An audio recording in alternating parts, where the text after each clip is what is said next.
সৃষ্টিকর্তার গজবে ধ্বংস হচ্ছে ইসরায়েল। ইসরায়েলের গত এক দশকের মধ্যে সবচেয়ে ভয়াবহ দাবানলের ঘটনা ঘটেছে, যা দেশটির পরিবেশ ও বনজ সম্পদের উপর ভয়াল চাপ ফেলেছে। তবে কি মুসলিমদের হত্যার সাজা পাচ্ছে ইসরায়েল? জেরুজালেমের উপকণ্ঠে এস্তাউল বনে দাবানল শুরু হয়, যা প্রচণ্ড গরম, খরা ও শক্তিশালী বাতাসের প্রভাবে দ্রুত বিস্তার লাভ করে। আগুনে প্রায় ৫,০০০ একর বনাঞ্চল সম্পূর্ণ ছাই হয়ে যায়।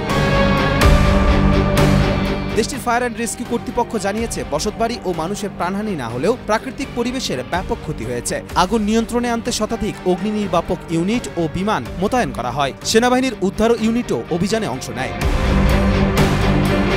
ফায়ার সার্ভিসের মুখপাত্র তাল ভোলভোভিচ এই দাবানলকে অলৌকিকভাবে নিয়ন্ত্রণে আনার কথা বলেন। জুইশ ন্যাশনাল ফান্ডের কর্মকর্তা জানান, ফায়ার ব্রেক তৈরি ও জমি পরিষ্কারের মাধ্যমে আগুন ঠেকানোর চেষ্টা করা হয়েছে। দাবানলে বন্যপ্রাণীর আবাসস্থল, কৃষিজমি ও জীববৈচিত্র্যের বড় ধরনের ক্ষতি হয়েছে বলে মনে করছেন বিশেষজ্ঞরা। জলবায়ু পরিবর্তনের কারণে বৃষ্টিপাত কমে যাওয়ায় অঞ্চলটি আরও বেশি ঝুঁকিপূর্ণ হয়ে উঠেছে। প্রধানমন্ত্রী ও সংশ্লিষ্ট মন্ত্রীরা পরিস্থিতি নিবিড়ভাবে পর্যবেক্ষণ করছেন এবং জাতীয় নিরাপত্তা বাহিনীর সহায়তা প্রস্তুত রাখা হয়েছে। ২০১০ সালের মাউন্ট কার্মেলের ভয়াবহ দাবানলের পর এটি সবচেয়ে বড় অগ্নিকাণ্ড। বিশেষজ্ঞরা বলছেন, এটি ভবিষ্যতের জন্য এক গুরুতর সতর্কবার্তা। জলবায়ু পরিবর্তনের মোকাবেলায় এখনই কার্যকর পদক্ষেপ জরুরি।